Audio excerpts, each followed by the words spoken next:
Hello and welcome everybody to SciCon online lecture, looking ahead, new energy sources for the transformation of journalism. Well, we just met, most of us, just 1 month ago, nearly exactly 1 month ago, in person in Berlin for the SciCon closing conference. And well, my impression was it was really great. Some other people said the same. And we had 2 days of discussions and seminars and lectures. And in between, we had lunch breaks and dinners and coffee breaks and like you have always on a conference. And people were always talking. It's so nice to see people directly in person if you have those persons only seen on the Zoom or internet or Skype or whatever. So there came a lot of ideas up in those lunch breaks or coffee breaks. It was like brainstorming.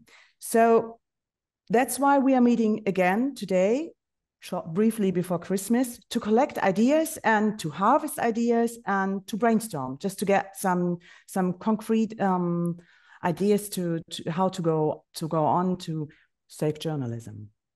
Our aim is finding new energy sources for the transformation of journalism.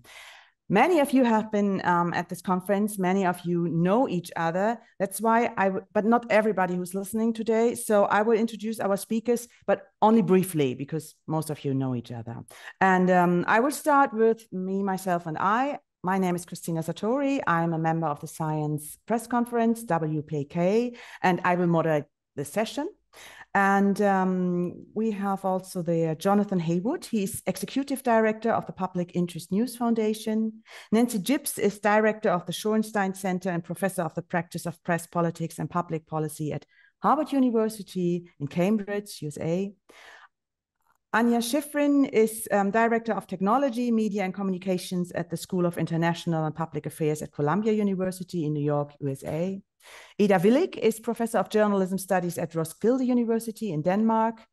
Andi Kaltenbrunner is Founder and Managing Director of Medienhaus Wien in Vienna, Austria, covered in snow at the moment. And Leonard Novy is Director of the Institute for Media and Communications Policy in Cologne and Berlin. And Samir Padania is Director of the Forum on Information and Democracy and lead rapporteur on the sustainability of journalism. Okay. And Jennifer, hi. Jennifer Preston is founder and director of the Accelerate Philanthropy for Journalism project in New York. Great to see everybody again. We have about 1 hour, so let's make it count and start right away. To get the ball rolling, Jennifer Preston and Jonathan Heawood will start and give us some food for thought. And Jennifer, are you ready to start?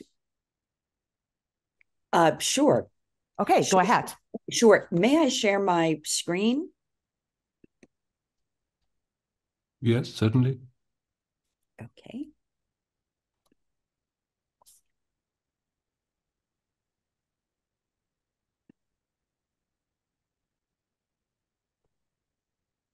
Hello, everyone. I thought I might share a map of the current state of philanthropic funding of science around the world to help jumpstart this brainstorming, because one of the ideas we discussed is how might science journalism serve as a catalyst for funding journalism in Germany and beyond.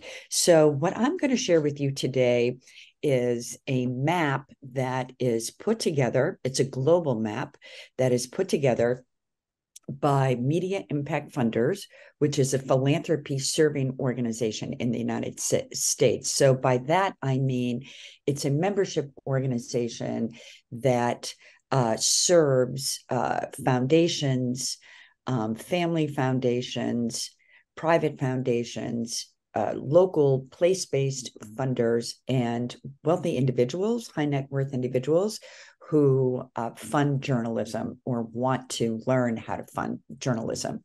So together with data that's collected through the IRS and the Internal Revenue Service on giving, and through Candid, what they do is they show and this data is primarily from foundations that tag their giving related to media. So it's not just strictly journalism, it's media. So what this map shows is that 26,000 funders have made media related grants since 2015, and the map shows that that a small amount of funding was specifically tagged for journalism.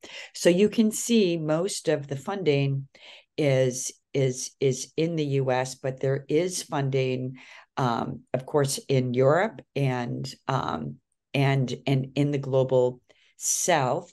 But most of the philanthropic giving right now for journalism is centered in the US. So one of the ideas, and this is if you look very specifically at science journalism, again, $40 million since 2015 is not a big number.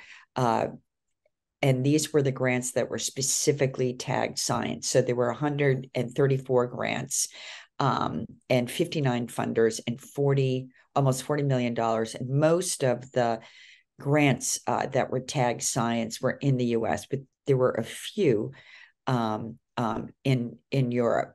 So I share that map about what is happening globally in terms of philanthropic support for journalism to help generate a discussion about how might, even though the philanthropy landscape is so different in Europe than it is in the US, primarily, well, I guess there's lots of reasons, of course, but one of the major reasons that people, especially at this time of year, step up their philanthropic giving is it's not necessarily because it's the holidays, but it's because it's the end of the year.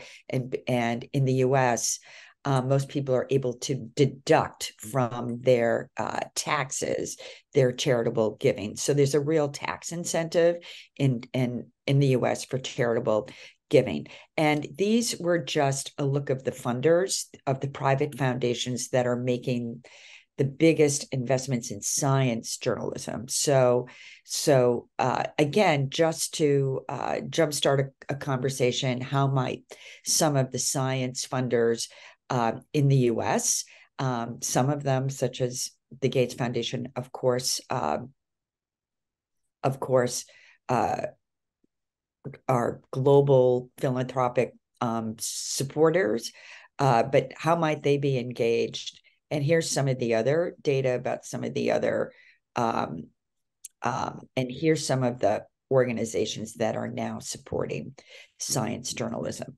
So I'll leave it at that, just as a little nugget to help generate discussion about philanthropy and journalism.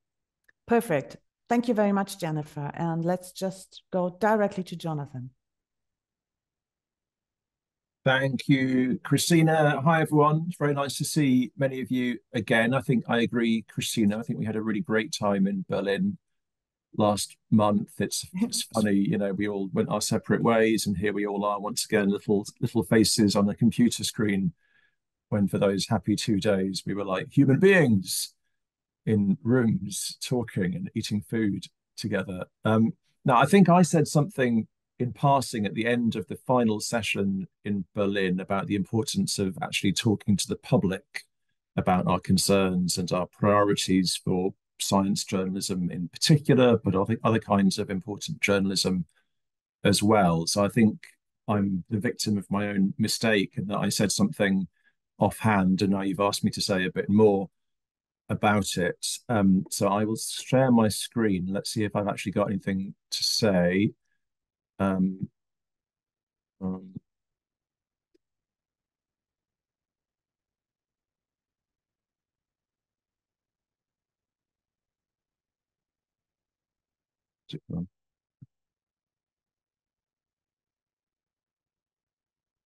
we go.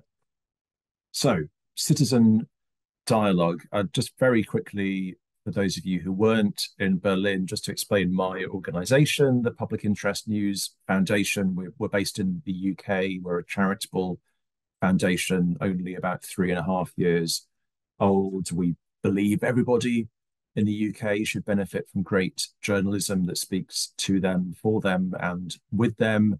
And we focus in particular on the role of smaller independent news providers, those organizations which are really close either to local communities or communities of identity or interest, or who have real specialist expertise. And we try to support those organizations to become more sustainable so that they can really meet the needs of the audience for the long term. And we have a very simple theory of change, that if we can build the capacity of those organizations, then we can conduct research to understand how they operate and what impact they have. We can use that research to support our advocacy, and the advocacy in turn can help to attract more funders or more political support for the sector, thereby helping us to build the capacity of the sector, and so on in a virtuous cycle. So that's very, very quickly, that's my organization and what we try to do here in the UK. But so talking about citizen dialogue or public engagement, I thought I'd just try to think about some of the reasons why we think it's really important to do this. I think one reason, which we might forget, but it's, to me, it's probably the most important, is actually to create better journalism. I don't believe in the idea that journalists should sit in ivory towers, knowing everything and never descending amongst the people. I think journalists should be really, really embedded in the communities that they serve to understand what really matters to people. And I think that's true of science journalism as it is of any other field of journalism. Science, innovation, particularly medical science, is all about things that really matter to people, life and death issues in many cases. And unless we're actually understanding people's experiences of these issues at first hand, the quality of the journalism may suffer. And then secondly, the more we understand how this speaks to people in their lives and how it speaks to their hopes and fears, then we can also create more engaging journalism. There's no reason why science journalism or public interest journalism should be boring. In fact, it should really not be boring. It should really be interesting and exciting and moving and emotionally engaging. And I was surprised, I think at one point at the conference in Berlin, somebody spoke about the importance of storytelling. And one or two people seemed to be very resistant to that. You know, they said, our business is not storytelling. We're here to tell the important things in life. And I think, well, it's both. You know, science journalism is here for the important things in life. But as science journalists, unlike pure scientists, we also have a role and a responsibility as storytellers. We're trying to get this into people's hearts and minds. So unless you're really engaging with the audience and understanding where their hearts and minds are, you know, you may not actually be getting the story across, and then therefore your purpose may not be fulfilled. So those are two really substantive, intrinsic reasons why citizen dialogue is important. But the other reasons I thought were more strategic. Firstly, political support. So if we actually want, and I know that that many of you are pushing for political support for science journalism in Germany, and there was a fascinating discussion with some politicians about whether that was something that they could get behind or not. Obviously, if they were thinking, wow, well, the public are really behind this, and there's a big public demand for more quality, sustainable science journalism, then it starts to go up the political agenda. Whereas if it just looks like a very small group and a relatively elite group of highly educated, quite privileged people saying, give us money to do the thing that we love doing, that's not so compelling politically. But if there's a large groundswell of public support and people out there in the real world saying, you know, we really want more science journalism, we really are struggling to understand what's going on with climate change and pollution and vaccines and all these other issues, we would like this. Suddenly politicians have to take that much more seriously. And then finally, the other really strategic imperative for citizen dialogue is fundraising. And I think that's true whether it's direct fundraising from the public, but also trying to impress philanthropists with the importance of this work. Again, just as with politicians, philanthropists need to know this is something that the public really care about. Otherwise, it might look like a low priority compared to some of the other really pressing social challenges that they face. So those are just 4 reasons why I feel like it's really important to think seriously about engaging with the public. Those are the whys. And then just a few of the hows. Well, how might we do this? What are we talking about? And I think these go from very light touch to very, very serious forms of engagement. So I think the lightest touch is simply surveys. Simply run a survey, 1,000, 2,000 people, ideally a good representative sample of the public, and ask them for their views. And surveys can be very scientific and rigorous and methodologically robust, or they can be quite tactical, and you can ask very leading, loaded questions. But either way, you're gathering useful data, which you can then help use in your advocacy or use for your own planning purposes. So that's one very easy way at fairly low cost to start finding out what people think. The next idea is focus groups.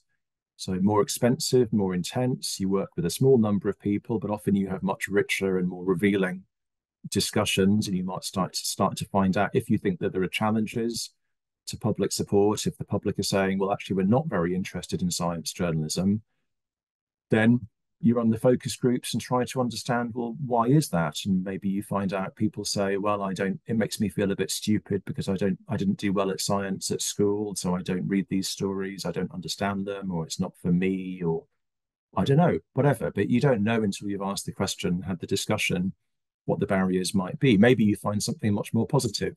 But again, get in a room with people and talk to them, just as we did in Berlin.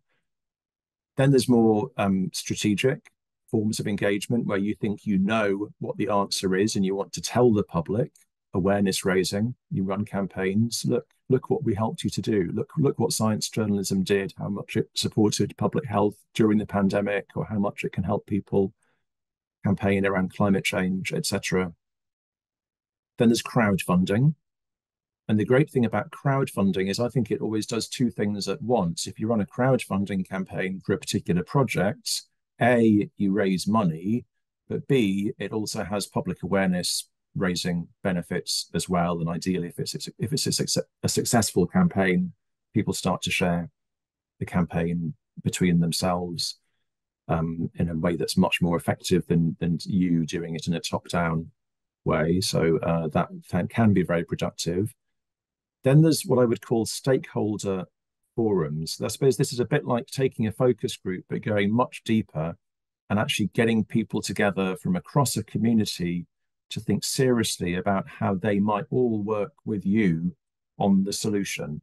So not just asking for people's opinions, but actually trying to dig deeper and get people's commitment to supporting the science journalism of the future. I'll say a bit more about that in a moment, because there's an example of something that we've done in the UK, which is relevant to this. And finally, I think the most transformational approach of all is what I would call co-creational media, where you genuinely involve the public in the business of journalism.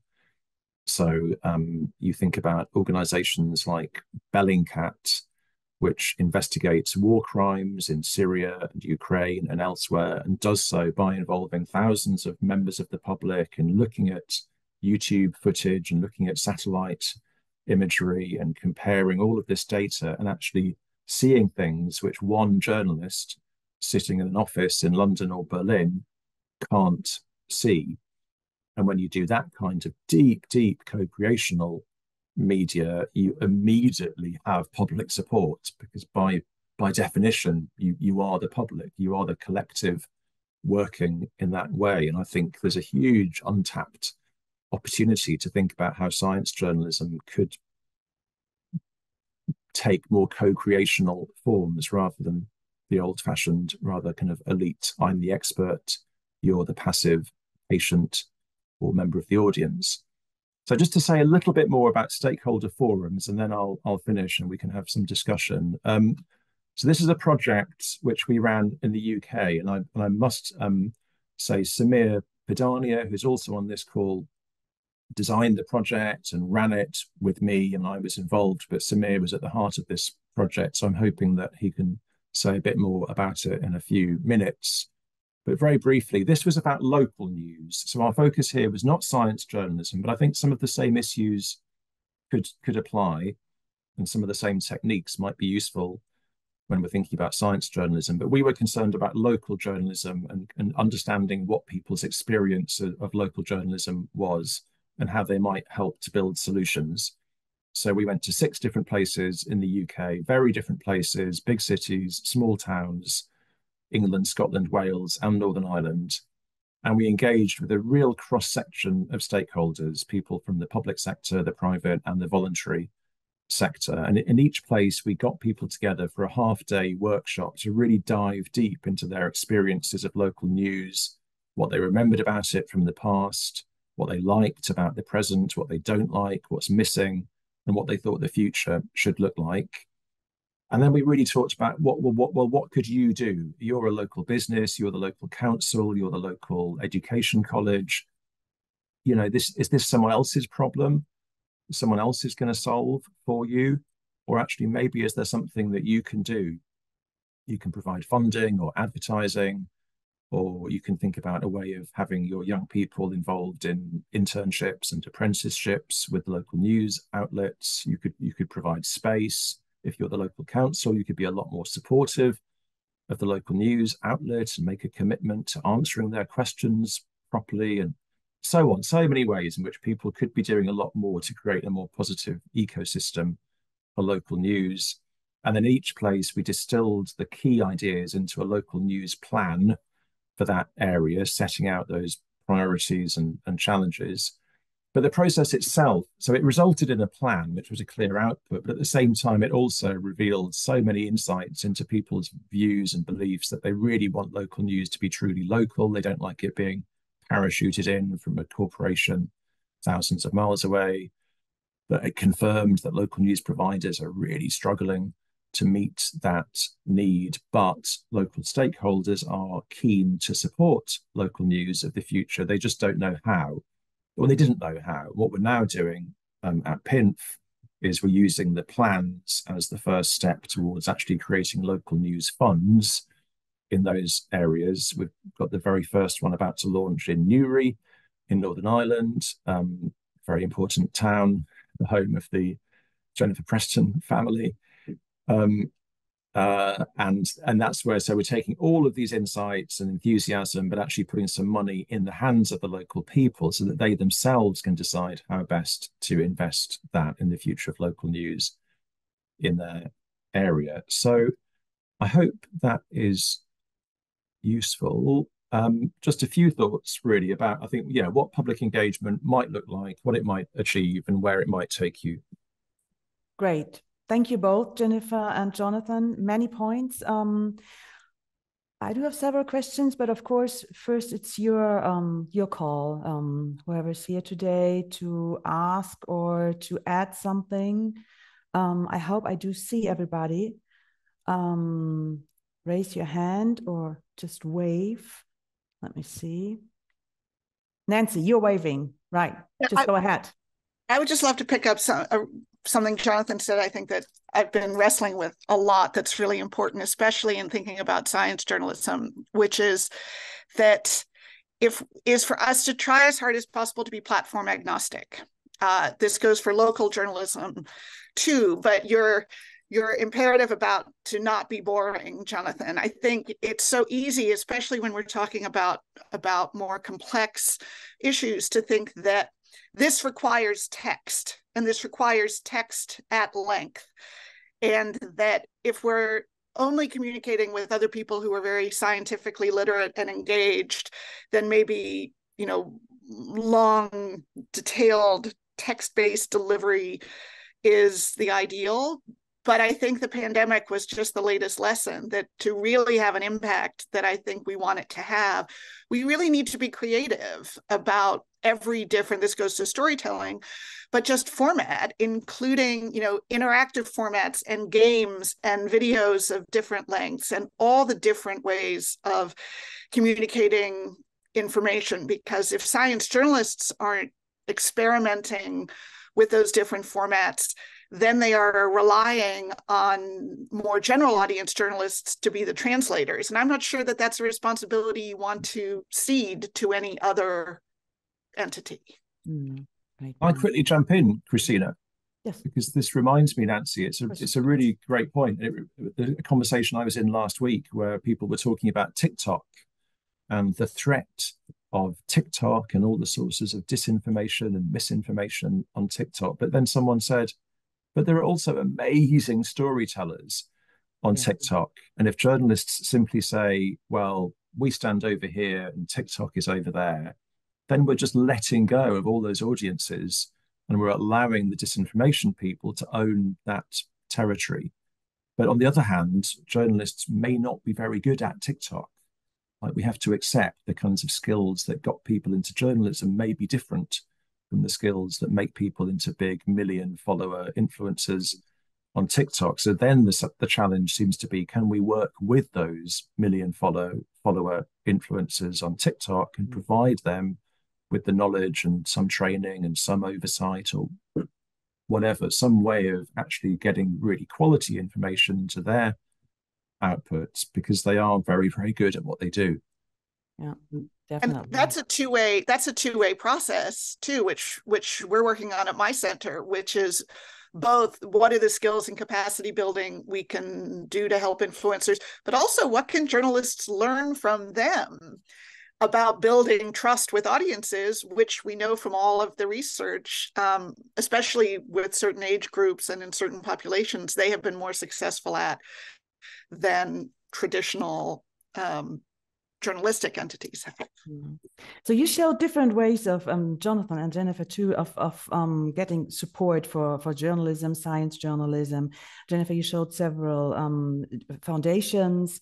Jonathan, you had several things like fundraising is important, stakeholder forums, and crowdfunding. I'd like to put a spot on those different ideas and to see how easy or how difficult it is, and which one should be done by joining forces, maybe across countries in Europe, or which one should be tried by smaller institutions, like the stakeholder forums you had as an example, Jonathan.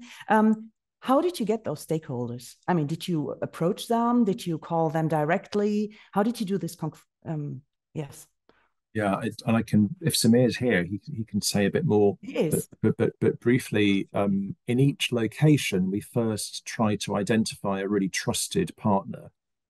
So we felt like we're a national organization, and we need to, we just don't know the people on the ground, and we don't have the trust on the ground. So the first challenge was to find a trusted partner.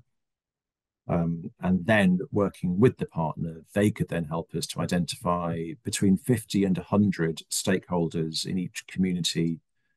And then I'm not saying they all took part, like we invited 50 to 100 and maybe 20, 30, 40 people took an active part in the procedure. But we had a list of all the different types of stakeholder that we wanted to engage: local council, elected politicians, education, health, civil society, business, and so on, faith, sports, different areas, but mostly not local news people. That was the idea, was to engage people who aren't already thinking about these things.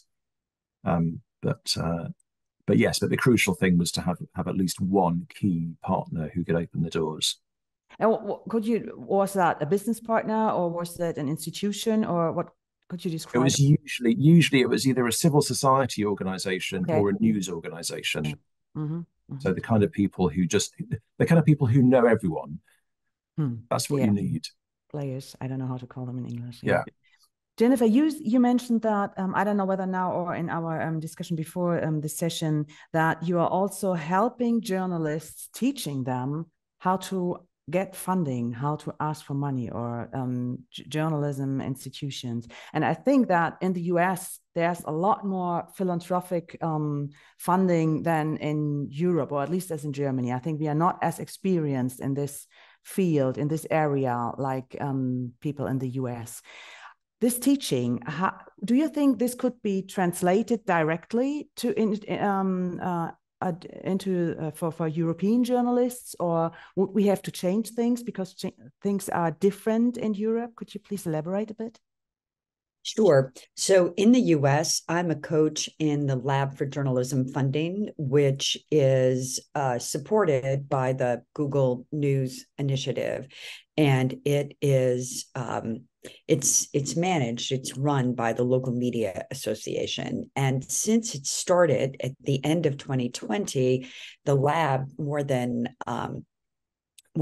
90 news organizations have gone through it. They've raised $20 million in their communities, for their journalism. So one of the reasons why the lab started is in the last 10 years, 15 years, 12, in the last 10 years, we've seen a steady increase in philanthropic giving for journalism in the US. What is new is journalism is a new charitable sector. It is not yet an established charitable sector.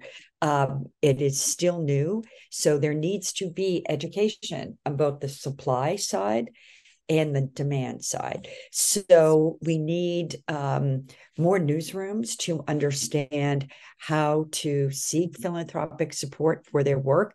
This is not just not-for-profit newsrooms. This includes for-profit newsrooms.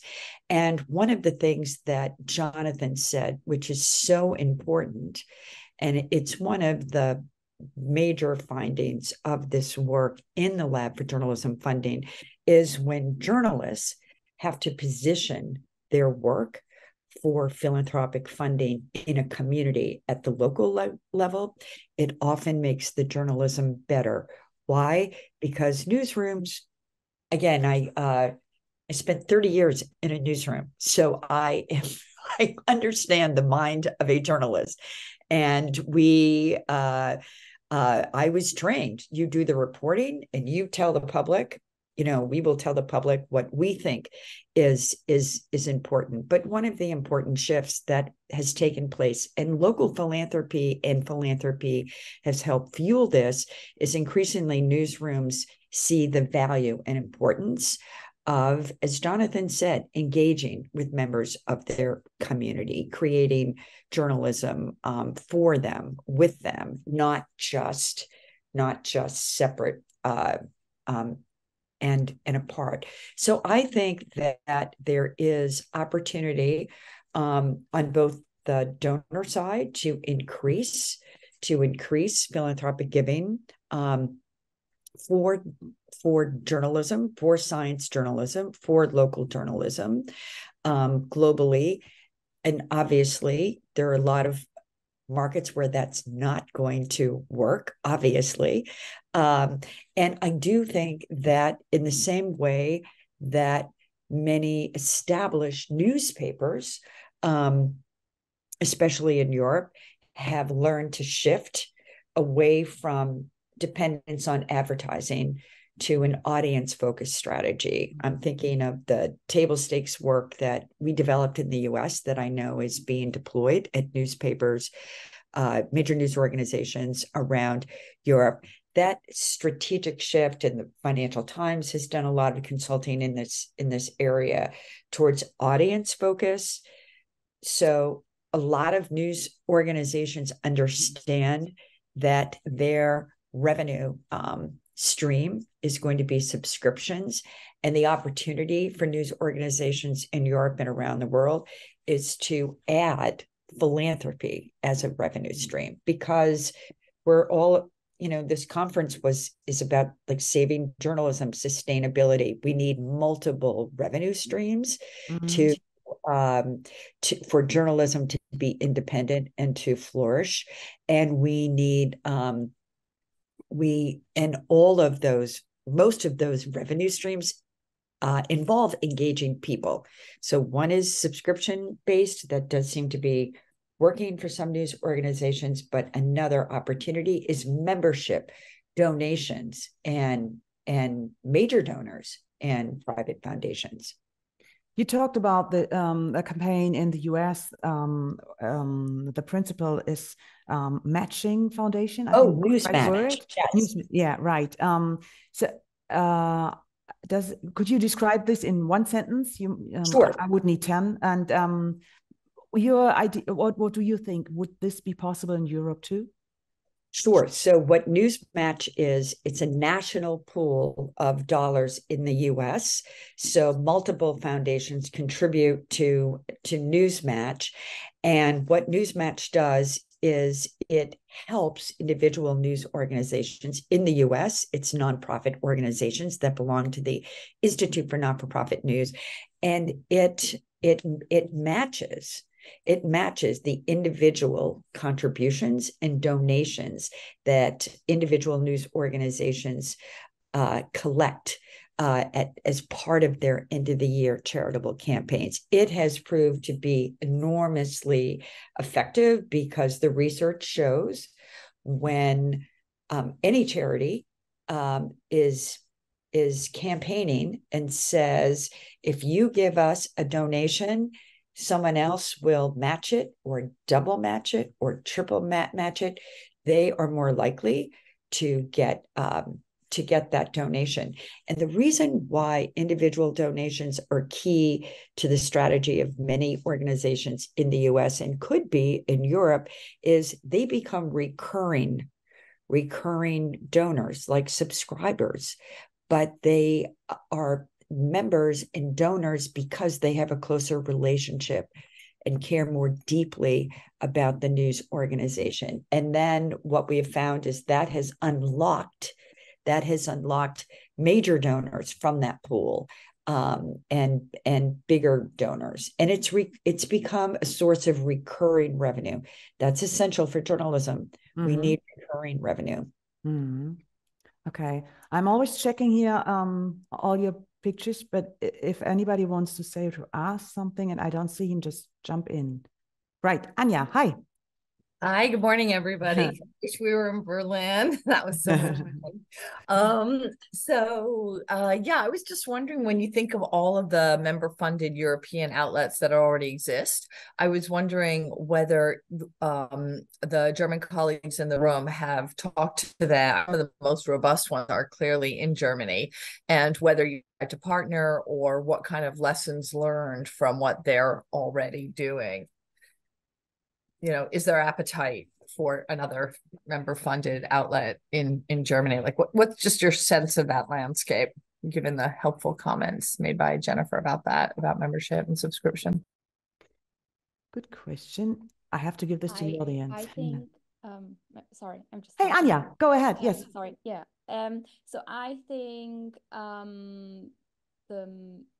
the membership movement and also the like donation-based movement is a bit slow at the moment in Germany for regulatory reasons or legal reasons, because we don't have a proper legal framework for that to take up in speed. So I think that really makes it a bit difficult to become something bigger. Oh, my microphone is really slow. That's okay. Wait a second. Well, I did hear you clearly. Maybe it's better now. It's fine. Well, at least for me. Yeah. Mm-hmm. Okay. I don't know. I had a couple of people messaging me that my microphone was off. So yeah, I mean, that was my main point. I think for regulatory and legal reasons, I think this movement is a bit slow. But what are the reasons, and how do people like Kraut Reporter or Korrektiv or some of the other German outlets get around them? I mean, I think they have multiple revenue streams, just like Jennifer pointed out. So they have. I mean, the thing is, they can still receive donations, right? It's just that they cannot issue receipts for it, which makes it a bit more difficult to reach out to more than just the typical foundations. So it's not like there isn't anything happening. It's just that it's always the same stakeholders, because others would love to receive a receipt for their tax declaration.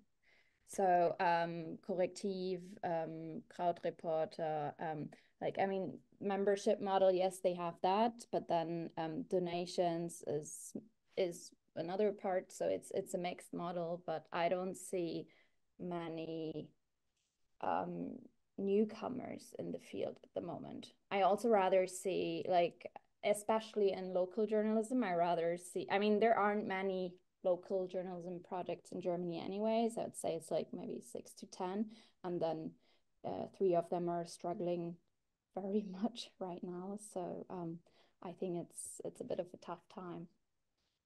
Leonard, you. Yeah, hi everybody. Hi. I was just going to say, I mean, I couldn't agree more with what Anya said. I guess there's several reasons, and one of it also being that we're still in Germany. I mean, it's still a fairly saturated, high quality market. On the top, at the surface level, things seem to be going rather well. And local journalism is a case in point. Even there, where the problems are really sort of significant, these projects haven't really been successful for the reasons that Anya mentioned. Nevertheless, I do think that when it comes to science journalism, that small but super important niche, that there is, if not a silent majority, then a sizable group of people whom we could mobilize for such projects. And that brings me to Jonathan and Jonathan's points. I mean, a group, by the way, which also is fairly affluent and has the resources, and which a group that I think, even though it doesn't always and consciously think about it, that has a certain dissatisfaction or worries when it comes to the state of science journalism or our public discourse on matters related to science. So the question to me is, how do we reach these people? And I think many of Jonathan's remarks sort of can inform a way of thinking or a way of engaging these groups. And I myself have worked on it. I do believe it should be a debate not only about sort of a meta debate about the kind of science journalism that we want and that we need as a society. And with the pandemic behind us, I mean, there's so much evidence, it's so obvious that this is needed. So I do think designing formats along the lines that Jonathan sort of outlined or described can be very beneficial in terms of maybe gathering or collecting donations, mobilizing micro donations, raising awareness generally, and also adding legitimacy to whatever bigger contribution philanthropy and bigger philanthropic organizations can make. So both when it comes to the actual quality of science journalism, its legitimacy and its impact, I think these kinds of format, and I like to think of them in terms of deliberative formats, and I think are much needed in Germany. And personally, I've been very much pushing for this, and I think I mentioned it in Berlin when it comes to our debates around public service broadcasting. And they're interesting models. Also, colleagues of yours in the UK, Lee Edwards and others, have done it with regard to Ofcom at a very small level, but these kind of citizens' assemblies about the question, which kind of journalism do we actually need? And I was really intrigued by what you described when it comes to local journalism working on a local news plan. That would be much needed and a great start for science journalism. Last remark, I would try to combine it, and I think I mentioned it towards Holger and Franco, maybe combining this sort of bottom-up approach with really mobilizing sort of high-level celebrity academics in Germany, like Christian Drosten, our chief, sort of the main figure of the Corona debates, who's very often sort of uttered, I mean, who's been very visible, very present, and then every now and again sort of presented or voiced his frustration with the way the debate was going and how you know his statements were sort of represented by the media. He was then often accused as sort of calling for a ministry of truth, which obviously, I mean, as it happens, because he's not a journalism expert, and I think he's also very sort of feels very sad about that. And I think he'd be one of the people who might be open for calling for such a kind of comprehensive engagement strategy. So to get VIPs, as kind of help fight our cause. But we shouldn't leave it at that level. It should really be but it's just one more. Yes, of course. Legitimate process. Yeah, one idea. Okay, Samir, you raised your hand. Hi everyone. Hi. I had a couple of observations. One related to what Jonathan was talking about the local news plans project, I think one of the things that is curious about what we're talking about, and I was struck when sort of Nancy was talking about the don't be boring bit, is that there is a format which is also what Jonathan described at the beginning, which is that we all get in a room together. And journalism has periodically sort of discovered and rediscovered that idea. And the relationship between public engagement in a physical space and journalists is something that I think is massively underused.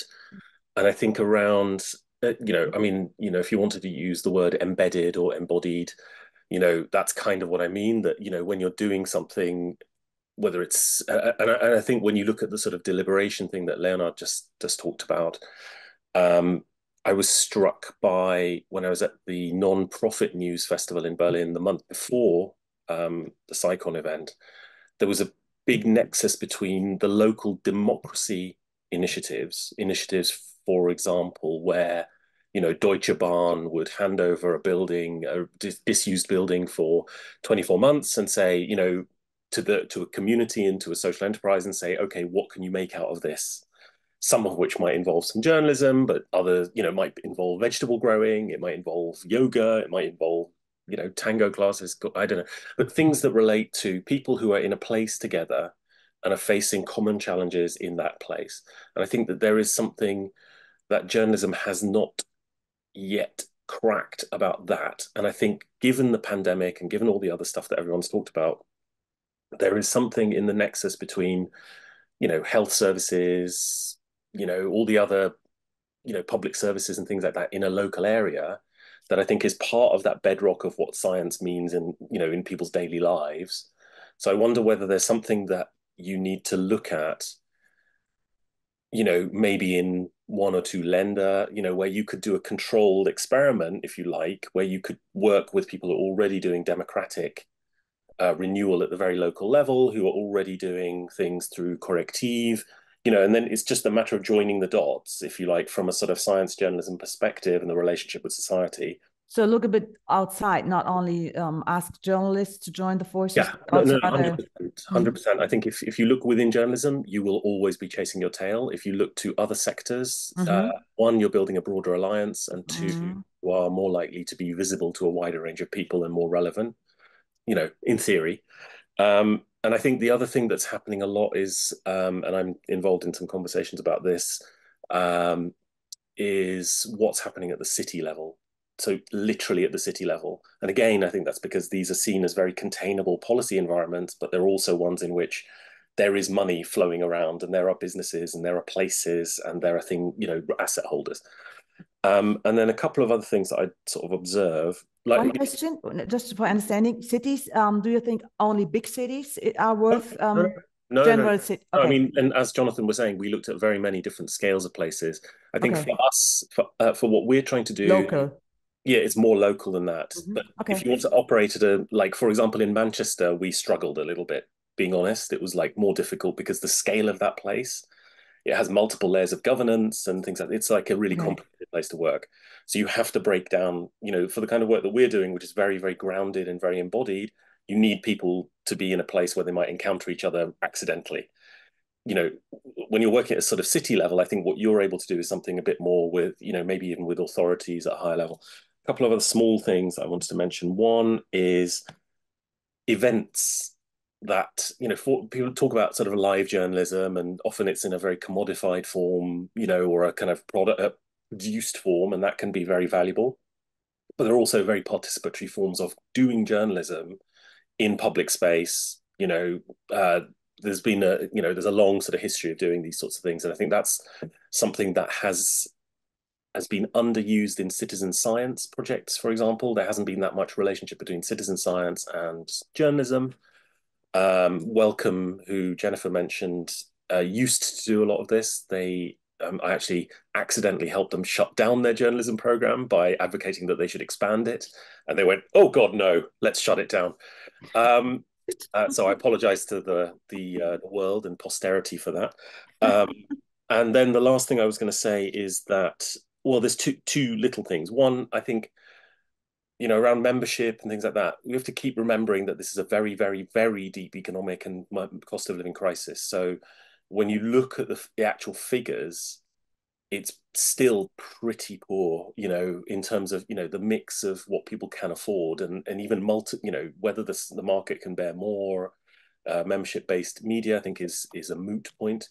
And then the other thing I think that I would say, and, everyone who's spoken has said some sort of variation on this, but I think allying to something bigger or something that already exists. So I mentioned it in my closing remarks in the event itself. The Forum Gemeinnütziger Journalismus, has already got political will behind it, has already got funder will behind it, and has already got journalism organizations in it. And I think using that as a way, you'd obviously need to strategically talk that through with them, but how things like science journalism can be more proactively kind of foregrounded within that as something that really, really needs a particular kind of support, alongside the other types of journalism, I think is something that, I would prioritize as a conversation really strongly. Great. Many points. Thank you. Andy, you raised your hand. Go ahead. Yes, Emmy already used some keywords for me. I'm still under the impression that when it comes to on city level and finding events, how to cooperate, I'm still under the impression of a big party we did last week with 150 people joining us that are in journalism innovation in some way, projects only in Vienna that have been funded by the Media Initiative, a program I described a bit to you in Berlin and before, or had been trained on the masterclass I'm doing on journalism innovation. They don't know each other. Some do, some are competitors even. But in the city of Vienna, it was so surprising to have 150 people there with their projects. And that kind of networking is, which doesn't cost a lot of money, is worth much more than other funding given to bringing them together and exchanging ideas. And one thing, and we invited Jeff Jarvis, who did a little speech that motivated everybody that there's hope and future in journalism also. And people, did a lot of exchange. But what we learned throughout the last weeks, month is, in this exchange, they are asking for something like foundation funding. And so, of course, one of our key topics here. And we have to tell them, there's nothing like that in Austria, which is true. I mean, there's nothing like that in Austria. We have state-funded, I explained to you, that very often doesn't work at all, is funding legacy media in a very traditional way that doesn't help the new funders, the startup projects, etc. And then we have some crowdfunding initiatives where people are learning from each other how to do that. And the other questions people are asking, and that's something interesting we only started, and I hope to have some interesting ideas here in the room also and for the future is, how do we connect internationally? Isn't there any projects, of course, especially in the German-speaking world, what do the Germans do? And still there's not so much knowledge about that with the Austrian projects.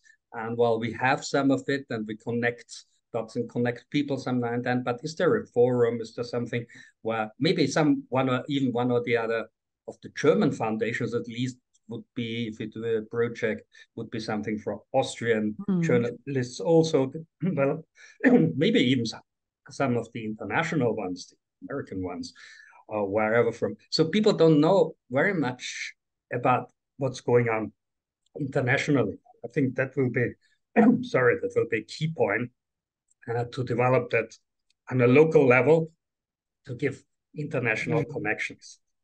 Well, this is where SciCon started, to bring people internationally together and to learn from this. Thank you very much. Big party. Good point. Just let this remember. So our next meeting, big party. And Anya, you raised your hand. Are you on mute? Yes. Now it's fine. I think my points are just a bit adding to what has already been said. I think one of the questions I also ended up with was similar to Samir. That is if we should actually think about science journalism as a separate beat of journalism, or if in this idea to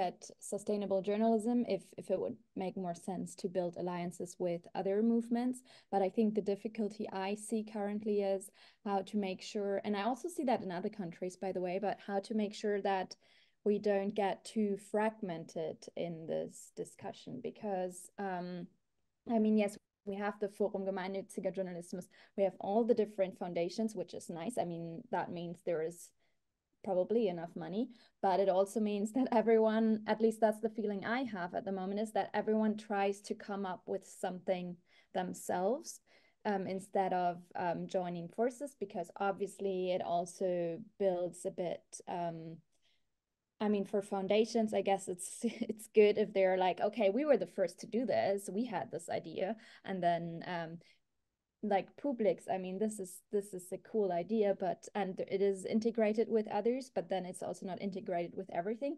So I think the questions that I sometimes have at the moment in this discussion is not so much where do we get the money from, but how do we make sure that all the stakeholders are connected. And then my last, it's more of a question, is, I don't know, do you know if there's any research into what would be good percentages for each of the revenue streams? Like for example, in my research, looking at Canada, I, for example, found out that like some of the startups that receive money like from different stakeholders kind of receive about like 10 to 15% from the government, and then 30% from donations, and then 50% is readers' revenue. But I can see all kinds of different models, and I don't know if there's even an answer to the question I just asked. Like I don't know if there is a good percentage that we could say each of those stakeholders should contribute to journalism, but it's something I was thinking about more recently, if there was, and if there were a percentage, if it were easier to aspire for that or to achieve it. Might depend on the model of funding and support, but I'm not an expert, so anybody wants to answer this? Anybody has the right number? No, it seems that I think from our research in the UK, Jennifer may have different figures in the US, but in the UK, the more revenue streams, the better. So the very simple correlation is that news organizations which have higher overall revenues usually have more different revenue streams than the smaller ones, which tend to be dependent on only one or two revenue streams. But I'm sure there's a more sophisticated answer than that, because some revenue streams are much more efficient than others. So, I mean, I think another conversation I was having last week where we were talking about how there are so many experiments now in the US and Europe where people are trying different business models, and actually maybe we could use our friends in the AI world to start to really interrogate these different models and come up with some analysis of which are the most efficient models. Since you're saying this, but there'll never be one. Sorry, Christina. Just to say, there'll never be one single right answer. I think that's the other key point here. There are so many variables: the nature of journalism, the nature of the audience, the nature of the location, the nature of the market. So I think even when we start to find the more and less efficient models, it will always be a case of tuning them to the specifics. Sorry. No.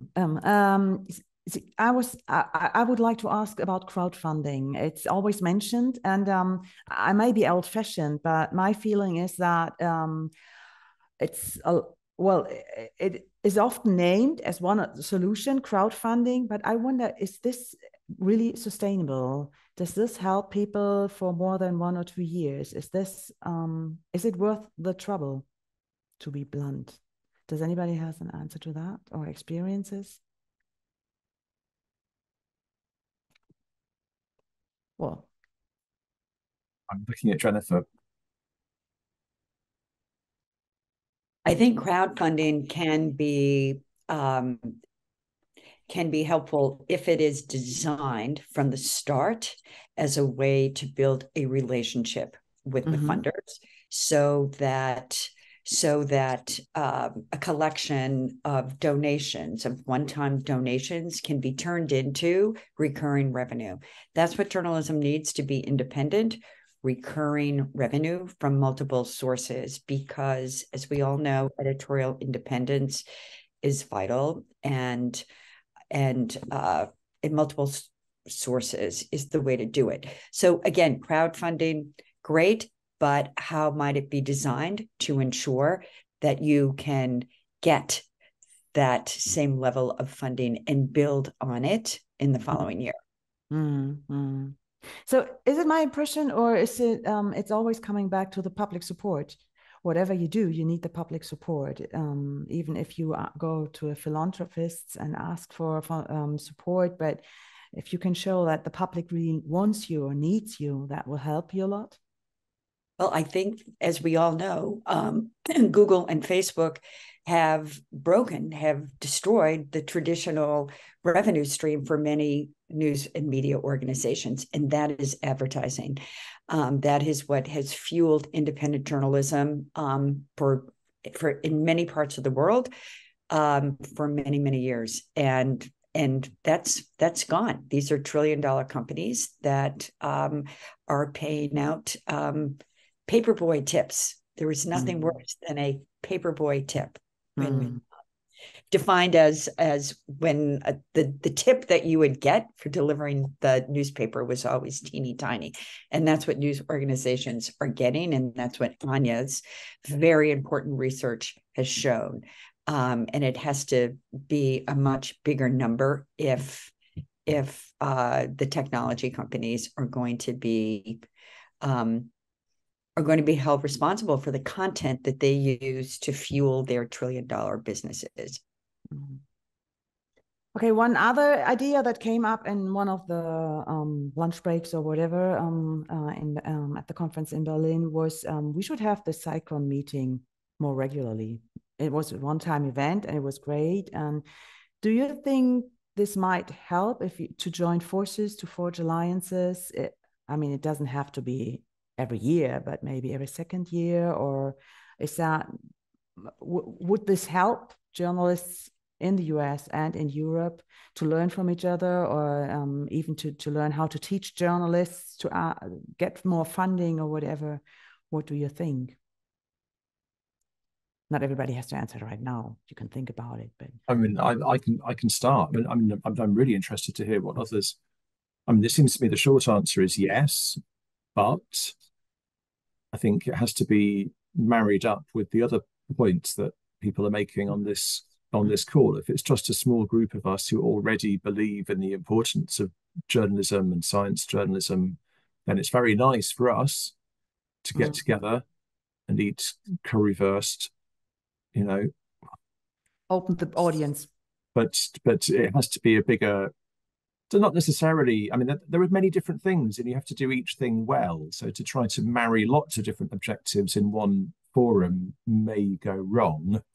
Okay. So there is an argument for having a fairly elite gathering of leaders in different countries to come together and share experiences and ideas and make strategic plans. But then separately or alongside that, there needs to be much more public engagement, and there needs to be much more engagement between this community and other neighboring communities of people who care about public health and strong communities and other relevant values. So I think you have to do everything, but you don't have to do everything at once. Mm-hmm. Okay. If I may, I would fully agree with what Jonathan said right now. One experience we do have in Austria with that kind of international conferences, we sometimes like to organize if we can, and if there's financiation, etc., but is that it makes, if you open the forum and you have different stakeholders involved, it really impresses people much more if it comes for good reasons with the international experience. And you do not simply bring it home. So in any case, it would help the place where it takes place. So usually we find more interest in our topics and funding plans and whatever if some international experts with good expertise are discussing it. on that level with with the locals, be it politicians, scientists, or others. So I mean, I would be highly interested to find ways to do something and to see many of you maybe someday in Vienna with an interesting program, and with people from Austria also listening and learning from, which they really do usually. That really impresses. Well, Vienna is a good call because you just said you had this big party, so you seem to have a lot of experience. Well, we're good in parties since 1815 or so, I think, the Vienna Congress, but still, there's no need to have wars before to have a party. So we do it. I was joking. Okay, so I hope we are okay. I think anybody else? Otherwise, yes, go ahead. Can I just add one quick thing, and I put it in the chat? I do think that there is an opportunity, and I don't think one currently exists, for an international convening of funders specifically around science journalism. And I think, as Jonathan said, getting it right in one sector can inspire and fuel success elsewhere, but focusing on science journalism is an extraordinary opportunity. And here's the why: because you don't have to, science is all about, right, data and the facts and the science. So you don't have to have some of the other silly conversations that go along with what journalism is or isn't. It's science, and it's journalism about science.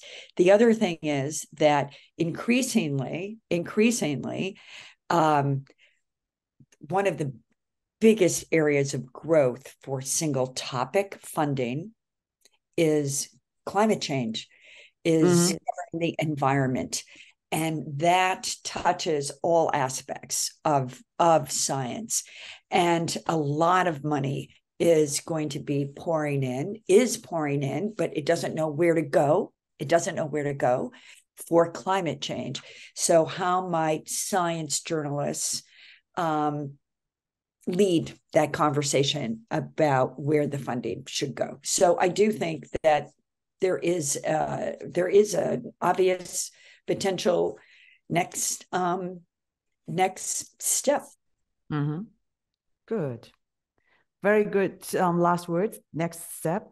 If there aren't any more questions, then I'd like to thank you very much for all your ideas, your questions, your input, your insights. I guess this is the end of SciCon for today, and probably for this year, but we won't give up, right? I guess we will see each other next year, 2022. And I think we will continue with meeting and discussing and finding solutions, hopefully, to save journalism. I wish everybody, if you celebrate, happy Christmas and a good start for the next year. And see you in 2024. Thank you very much. Thank you so much. Thanks, everyone. Goodbye.